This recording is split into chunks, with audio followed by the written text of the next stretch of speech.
Assalamualaikum warahmatullahi wabarakatuh. Rahayu Sagung Dumadi. Masih bersama kami di channel Babat Nusantara. Pada kesempatan kali ini akan melanjutkan cerita Krisnogo Sosro dan Sabu Inten bagian ke-67.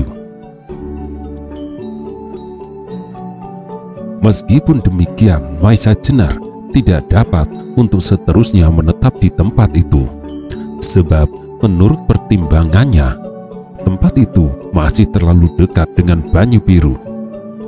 Karena itu, ketika ia beserta Arya telah beristirahat satu malam, mereka meminta izin kepada penduduk desa itu untuk segera meneruskan perjalanan. Terpaksa Maisa Jenar membohongi orang-orang desa itu dengan mengatakan arah yang bertentangan dengan arah yang sebenarnya hendak ditempuh untuk menghindari orang-orang yang mencari mereka, kalau-kalau menanyakan kepada penduduk apabila mereka sampai di tempat itu.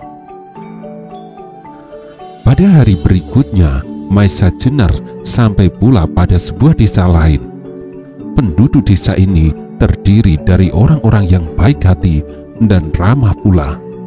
Mereka menerima Maisa Jenar dengan senang hati, serta dengan gembira mereka menerima Maisa Jenar sebagai warga baru di desa itu.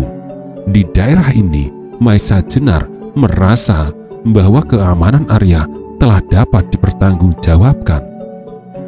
Karena itu, ia pun menyatakan diri sebagai keluarga baru, serta dengan bekerja keras, ia pun segera membangun perumahan serta menebang hutan untuk tanah pertanian, sebagaimana dilakukan oleh setiap pendatang.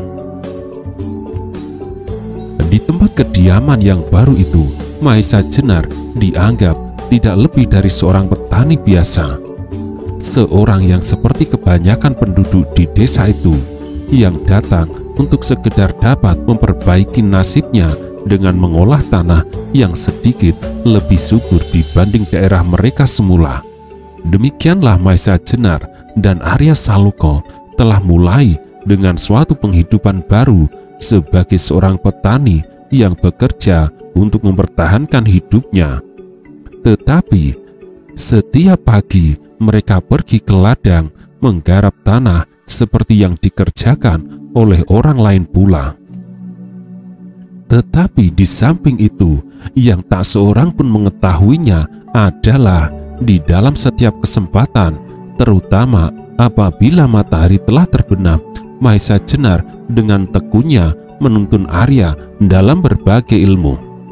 Tidak saja olah kanuragan, tetapi juga tata pergaulan, kasusastraan, dan sebagainya. Lebih dari itu, Maisa Jenar juga selalu memberi petunjuk tentang keluhuran budi dan mendekatkan diri kepada Yang Maha Kuasa. Juga sedikit mengenai ilmu keprajuritan dan siasat, sedikit demi sedikit namun pasti. Arya setiap saat tumbuh menjadi seorang pemuda yang perkasa serta memiliki berbagai macam pengetahuan. Sementara itu, terjadilah berbagai perubahan di Banyu Biru. Pada malam Arya dilarikan oleh Maisa Jenar, Wonomerto telah mengutus beberapa orang untuk meminta perlindungan kepada Ki Ageng Lembusora. Ketika utusan Wonomerto sampai di Pamingit, Lembusora justru baru berada di Banyu Biru, sehingga utusan itu terpaksa menunggu untuk beberapa lama. Baru beberapa saat kemudian, Ki Ageng Lembusora dengan tergesa-gesa datang kembali. Tentu saja ia sama sekali tidak mengatakan bahwa ia baru datang dari Banyu Biru. Mendengar permintaan utusan Wonomerto itu, hati Lembusora menjadi gembira sekali. Tanpa berpikir lagi, segera ia menyanggupinya. Pada saat itu pula Ki Ageng Lembusora segera mengumpulkan pasukannya pasukan murni dari Pamingit yang dianggapnya pilihan serta dapat dipercaya. Ia sendiri kemudian berangkat memimpin orang-orangnya untuk melindungi perdikan Banyu Biru. Tetapi ketika pasukan itu telah sampai, keadaan telah reda. Para penyerang telah menarik diri dalam pertempuran yang diadakan oleh Lembu Sora dengan para pimpinan Banyu Biru. Karena kelincahan Lembu Sora, maka dicapai suatu persetujuan bahwa selama Gajah Sora belum kembali serta Arya Saloka belum diketemukan, Banyu Biru langsung berada di bawah pemerintahan Lembu Sora di Pamingit. Tetapi untuk kelancaran tata pemerintahan, Lembu Sora diberi wewenang untuk menempatkan beberapa orang di Banyu Biru. Inilah titik permulaan dari kemunduran secara menyeluruh bagi Banyu Biru. Sebenarnya perjanjian perlindungan itu tidak menyenangkan hati beberapa orang di antara para pimpinan Banyu Biru. Wonomerto sendiri akhirnya menyesal pula. Apalagi pemuda-pemuda yang mempunyai cita-cita buat masa depannya, yaitu Bantaran dan Panjawi. Untuk sementara mereka tidak berbuat apa-apa, sebab mereka tahu bahwa bagaimanapun Lembu Sora adalah seorang yang perkasa, yang memiliki ilmu seperti yang dimiliki oleh kakaknya, meskipun dalam tingkatan yang lebih rendah. Dalam pada itu, diam-diam Lembu Sora selalu berusaha untuk menemukan Arya. Kepada orang-orang Banyu Biru, ia memerintahkan mencari anak itu sebagai pewaris tahta perdikan. Sedang kepada orang-orangnya yang dipercaya, diperintahkannya untuk menemukan Arya dan membunuhnya. Sebab selama anak itu masih hidup, rasa-rasanya masih saja ada duri di dalam dagingnya. Karena apabila tiba-tiba Arya muncul, maka akan terjadilah suatu perjuangan yang lebih berat lagi. Apalagi Arya membawa tanda kebesaran Banyu Biru, yaitu tombak pendek yang bernama Kiai Banca, sebuah pusaka yang menjadi kebanggaan Gajah Sora. Itulah sebabnya ia bekerja mati-matian untuk membinasakannya. Di samping Arya Saloka, masih ada pula hal-hal yang sangat merisaukan Ki Ageng Lembu Sora, yaitu pusaka-pusaka Kiai Nogososro dan Kiai Sabu Inten. Ia sadar sepenuhnya apabila pada suatu saat ada kemungkinan ia berhadapan dengan sekutu-sekutunya, tokoh-tokoh golongan hitam, sebagai lawan yang saling membinasakan. Pertolongan ayahnya, Ki Ageng Sora Dipayana, belum tentu dapat diharapkan, apalagi kalau ayahnya itu mengetahui bagaimana ia telah menyingkirkan kakaknya, Ki Ageng Gajah Sora. Karena itu, usahanya yang pertama adalah memperkuat diri. Ia selalu berusaha memperbesar pasukannya dengan biaya yang besar, tanpa mempedulikan tata penghidupan rakyat yang menjadi semakin sempit. Cita-citanya tidak hanya menguasai seluruh daerah perdikan yang dulu berada di bawah pemerintahan ayahnya, tetapi kelak bila ia berhasil mendapat Kiai Nogososro dan Kiai Sabu Inten, maka kekuatan itu sangat diperlukan. Dengan kedua pusaka itu, ia akan mempunyai kemungkinan terbesar menerima wahyu keraton. Dengan demikian, ia akan dengan mudahnya dapat menghancurkan kekuatan Demak. Tetapi meskipun demikian, ia masih selalu berusaha bahwa tokoh-tokoh golongan hitam akan dapat dijadikan landasan kekuatan pula, sesuai dengan kepercayaan mereka bahwa barang siapa yang telah memiliki kedua keris pusaka itu akan dianggap sebagai pimpinan mereka. Itulah sebabnya maka Lembu Sora selalu banyak memberi keleluasaan bergerak kepada sekutu-sekutunya di daerahnya sendiri serta daerah perlindungannya. Di samping itu, Lembu Sora juga berusaha mencari Arya Saloka, sekaligus memerintahkan untuk mendapatkan keterangan mengenai Kiai Nogososro dan Kiai Sabu Inten. Sementara itu, waktu berjalan terus tanpa henti-hentinya. hari berganti hari, minggu berganti minggu, maka semakin dekatlah waktu yang akan diselenggarakan tokoh-tokoh hitam untuk mendapatkan seseorang yang dapat menjadi pimpinan mereka. Tetapi rasanya nafsu mereka sudah jauh berkurang sejak mereka mengetahui dengan pasti bahwa keris-keris pusaka yang mereka harapkan telah lenyap serta jatuh ke tangan seorang yang tak dikenal. Demikianlah akhirnya bulan terakhir itu datang juga. Pada saat itu Maesa Jenar kemudian bersedia pula untuk menyaksikan pertemuan itu. Meskipun ia sadar bahwa untuk melihatnya pasti akan sangat sulit. Karena itu, ia harus berangkat beberapa hari sebelum purnama naik untuk mendapatkan keterangan di mana pertemuan itu berlangsung. Menurut keterangan yang pernah didengar Maesa Jenar, dalam pertemuan itu, Uling Putih serta Uling Kuning akan bertindak sebagai tuan rumah. Karena itu, menurut perkiraan Maesa Jenar, pertemuan itu akan dilangsungkan di sekitar daerah Rawapening. Maesa Jenar juga pernah mendapat petunjuk tentang sarang uling itu, yaitu di dalam rimba di ujung Rawa yang menjorok ke utara. Maesa Jenar semula mengharap bahwa menyaksikan pertemuan itu ia akan dapat mengukur kekuatan tokoh-tokoh golongan hitam. Tetapi sebenarnya sekarang tanpa menyaksikan pun ia sudah mendapat gambaran jelas tentang kekuatan mereka. Bahkan tentang orang-orang angkatan tua yang berdiri di belakang mereka. Tetapi bagaimanapun Maesa Jenar tetap berkeinginan menyaksikan pertemuan itu. Setelah mendekati waktu yang ditentukan, Maesa Jenar pun segera mempersiapkan diri. Sebenarnya yang agak memusingkan kepalanya adalah Arya Saloka. Ia sebenarnya agak keberatan untuk meninggalkan anak itu. Tetapi sebaliknya, membawa Arya adalah sangat berbahaya pula. Tetapi akhirnya, Maesa Jenar menganggap bahwa lebih aman bagi Arya serta lebih ringan pula tanggung jawabnya apabila Arya ditinggal saja di rumah dengan pesan agar anak itu tidak membahayakan dirinya sendiri. Sebaiknya selama Maesa Jenar pergi, ia tidak usah pergi keluar rumah untuk menghindarkan hal-hal yang tidak diinginkan.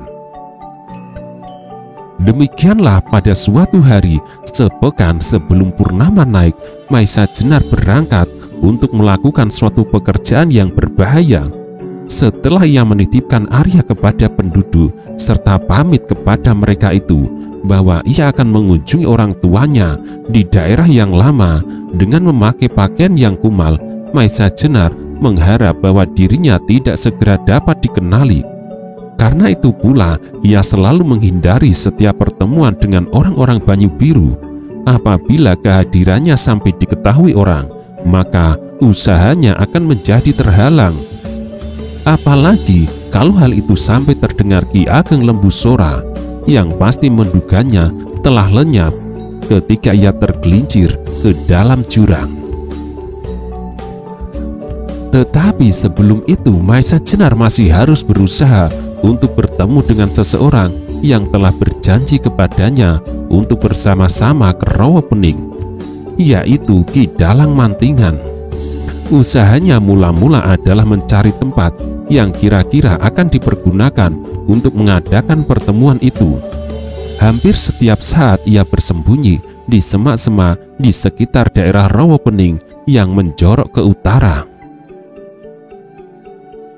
Meskipun di daerah itu tampaknya tidak ada jalan, tetapi Maesa Jenar dapat mengenal bahwa ada sebuah lorong rahasia yang sengaja dikaburkan dengan semak-semak dan pepohonan kecil lainnya. Tetapi ia sama sekali belum berani untuk memasuki lorong itu.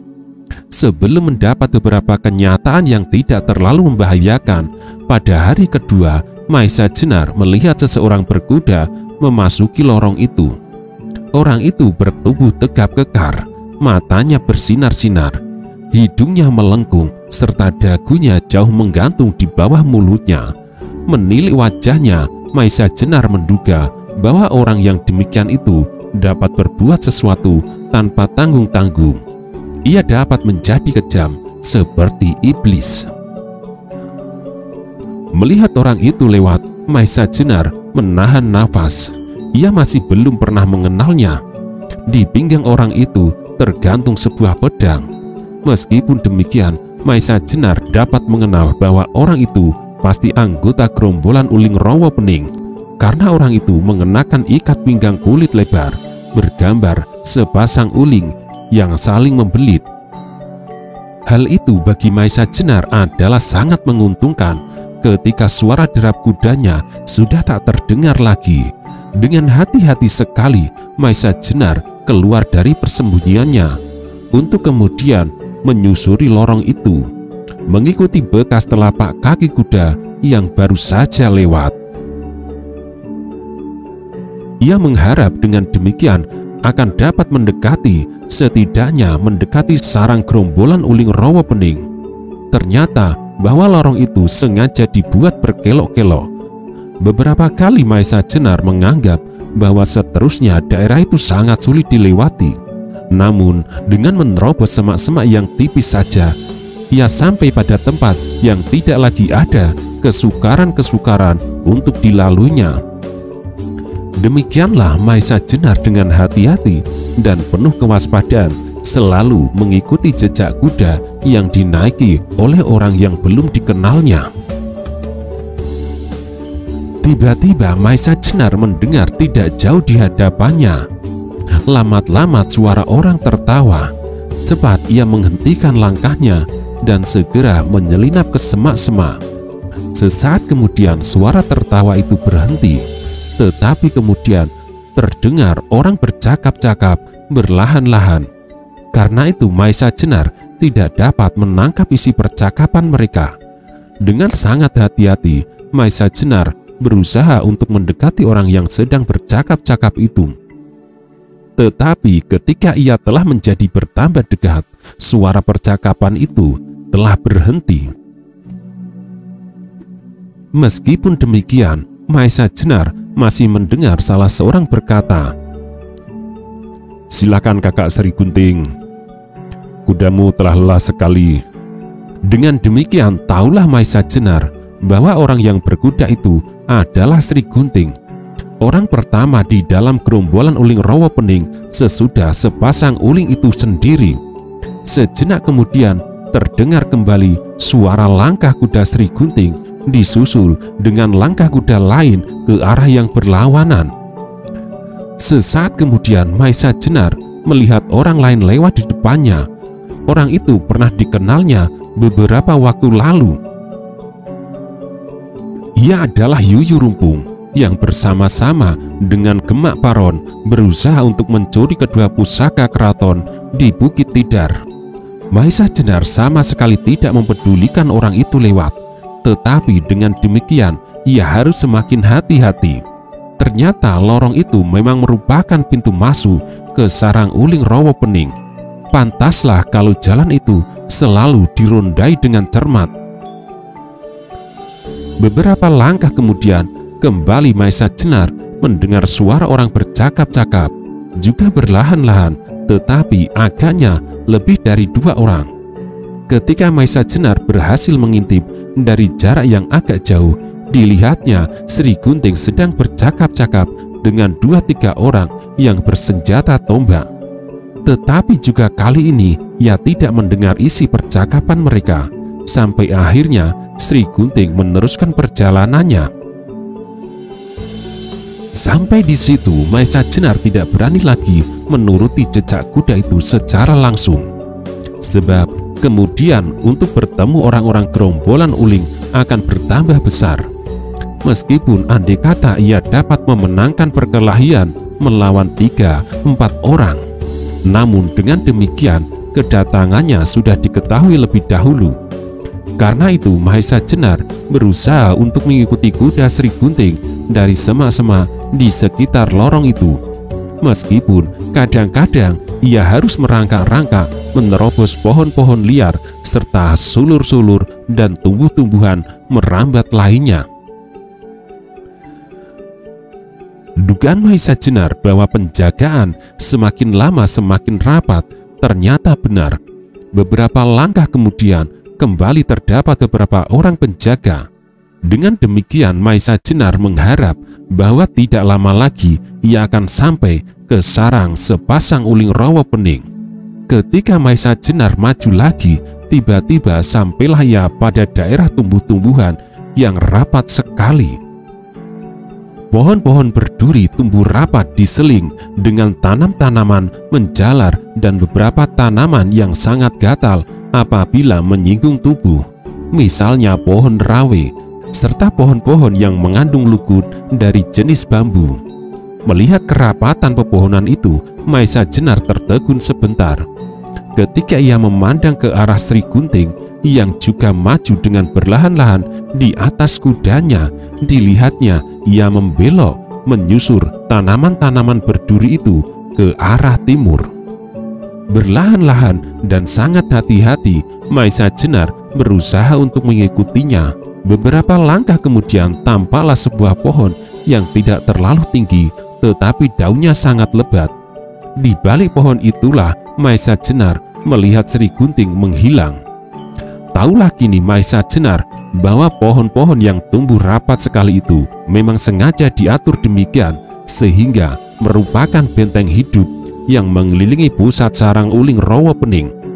Gerombolan yang mempunyai nama tidak kalah menggetarkan daripada nama Lowo Ijo yang ditakuti di daerah pantai utara.